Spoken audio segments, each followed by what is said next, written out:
Hello, this is Chris Mitchell from CBN News in Jerusalem, and it's great to be part of your Understanding the Times campaign there at Alpha Omega Television. We send greetings to Tudor, Morella, Soren, and the whole staff there, and the viewers of Alpha Omega Television.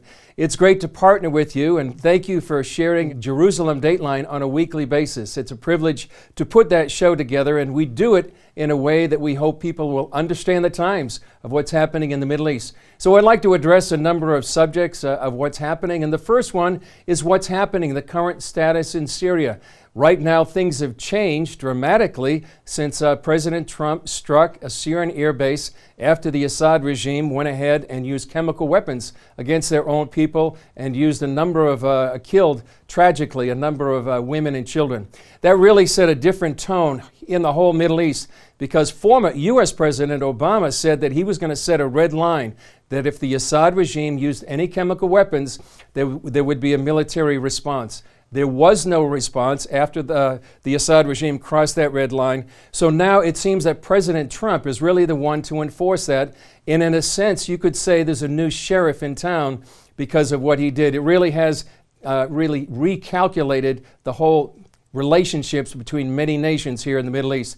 ISIS, will that be defeated? That's a great question, and it looks like ISIS is being squeezed in. The caliphate that was declared back in the summer of 2014 is disintegrating. It's shrinking almost on a daily basis. Mosul is soon to be captured, it seems, perhaps within weeks or months. Raqqa, their capital in Syria, looks like they're going to be moving out of that. So ISIS, as it has existed for the last couple of years, looks like it's going to be defeated, but it will probably morph into a more terrorist organization. They struck recently in Paris, and it's likely they will continue to strike in areas around the world where and when they can.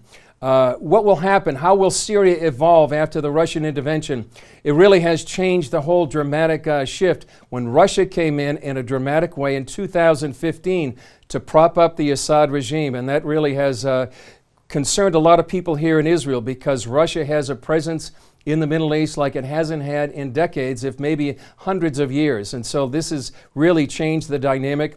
Israel is concerned that Iran will be able to set up a base on its northern border because of the Russian intervention. So that's something that Israelis and Israeli officials are quite concerned about.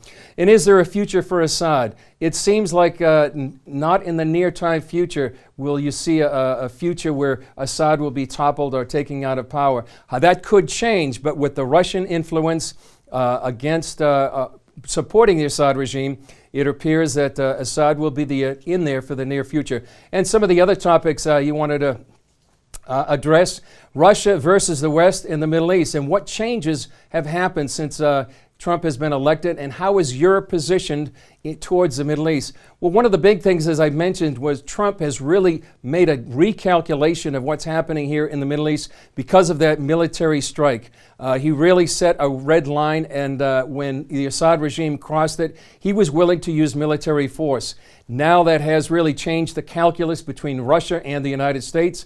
When Rex Tillerson, the U.S. Secretary of State, went up to Moscow, he said that Russian-U.S. relations were an all-time low. Now, some people may say that's a bad thing, but on one hand, it could be a good thing because it really sets a red line for the Russian influence here in the Middle East as well. And it really puts the Trump-Putin relationship on notice that President Putin of Russia will have to recalculate how much President Trump is willing to use military force to stem the Russian influence and Iranian influence here in the Middle East. And one of the next subjects we're going to take a look at is the rivalry in the regions. The dynamics between Turkey, Iran, Saudi Arabia, and the Sunni-Shiite axis.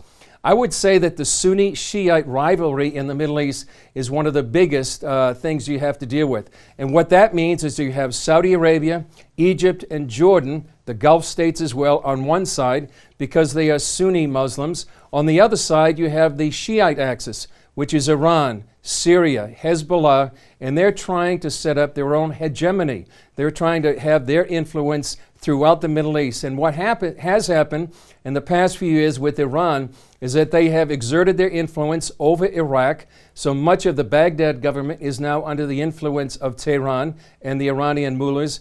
They also have their foothold inside Syria because of the Syrian civil war. Hezbollah has come in there with thousands of fighters, and they have exerted their influence in Syria. So throughout the Middle East, you can understand it as one of a big proxy war between the Sunni nations like Saudi Arabia, Egypt, and Jordan, the Gulf states, and against Iran, Syria, Hezbollah. And that really helps understand the modern Middle East is this battle between these two branches of Islam. Just to understand the differences, back when Muhammad the Prophet died in the 7th century, there was a debate among the Islamic community who would succeed Muhammad.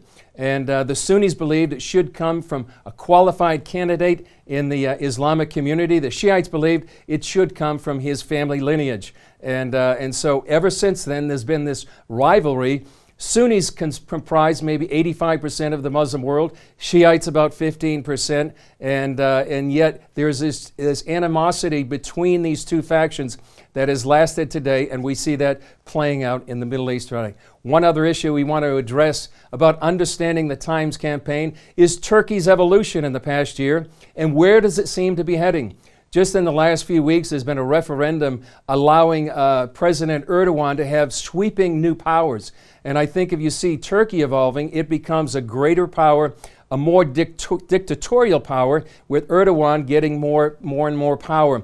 He has shut down freedom of the press. In fact, there's more journalists in jail now in Turkey than in any other nation in the world, including nations like China. So Turkey is a nation to be watched because of this growing influence of Erdogan. And many people believe Erdogan wants to be this neo-Ottoman empire. In other words, he wants to set up the glory of the Ottoman Empire that one day ruled here for hundreds of years, and see that is his aspirations. The relationship with Israel and Turkey is a bit complicated. Certainly, Erdogan supports enemies of Israel, like the Muslim Brotherhood, like Hamas in Gaza. And yet, on the other hand, they do have business relationships. People come and go between the two nations. And because of the gas and oil in the Middle East, there's a new relationship based on that. So it's a complicated relationship, but certainly Turkey is one nation in the Middle East to be wary of because of the growing dictatorial powers of President Erdogan. And one other subject here, as we try to understand the times, just like the sons of Issachar, is the Iranian nuclear presence. And the Iranian deal that was set by the Obama administration is something that people here in Israel are quite concerned about, because they don't believe that it delays, that it stops Iran from getting a nuclear weapon, but simply delays it. And when you combine the kind of eschatology that the Iranian mullahs have, can combine that eschatology with the nuclear technology that they're developing, it's really a toxic brew that has regional, global, and certainly ramifications for the state of Israel. So that is one growing menace that's happening in the Middle East. And it seems that the Trump administration has said specifically they don't want to pass that on to a future administration. They want to confront and deal head on the dangers of a nuclear Iran. So that's one of the big things happening to understand the times. Another issue about understanding the times as we go on to this is the situation in Israel, and how has that changed with the new administration. There's a dramatic change about what's happening here with the former Obama administration and now with the Trump administration. There's much friendlier relationships, much warmer relationships, and I think that is a huge sea change in the past 8 years with the Obama administration. I think that Israel feels a sense of security, that the United States will have its back, will support it, and will do what it can to stand behind the Jewish state. And also, one other question is how deeply is involved the Israel in the Syrian civil war.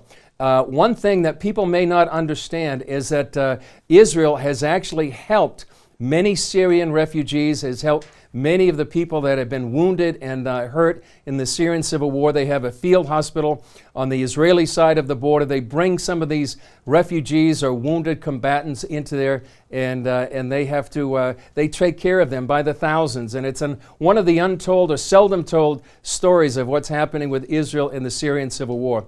Another thing that with the Syrians is the refugee issue.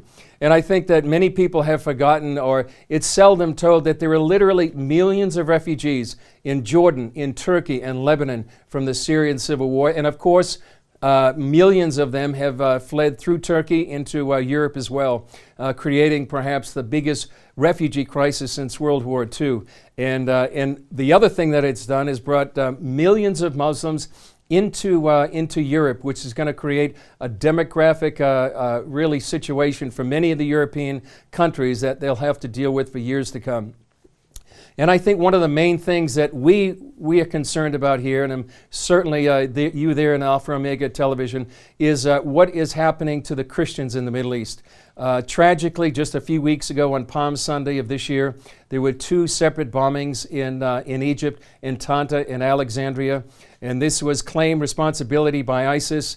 And the things that ISIS wants to do is that, first of all, they want to destabilize and they want to depose President el-Sisi from Egypt. And they want to be able to take over the government in one time. And the other thing is that they literally just want to eradicate the Christian presence in Egypt. And that's what they're doing. They're just trying to create terror for many of the Muslims, many of the Coptic Christians that are there. There are about 9 million Coptic Christians in Egypt. They represent about 10% of the population.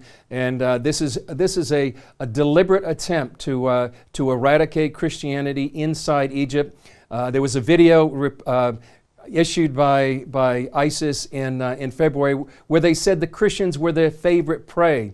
Back in December of 2016, there was an attack in a church in Cairo, and they said this is just the beginning. So it's really important to be praying for the Christians in the Middle East and for our brothers and sisters, whether they're in Egypt, Syria, northern Iraq. Many of them have been persecuted. Many are homeless and refugees. Many have fled the area, so it's very important to be praying for our brothers and sisters. There are some positive things happening. In fact, many Muslims are coming to faith through dreams and visions.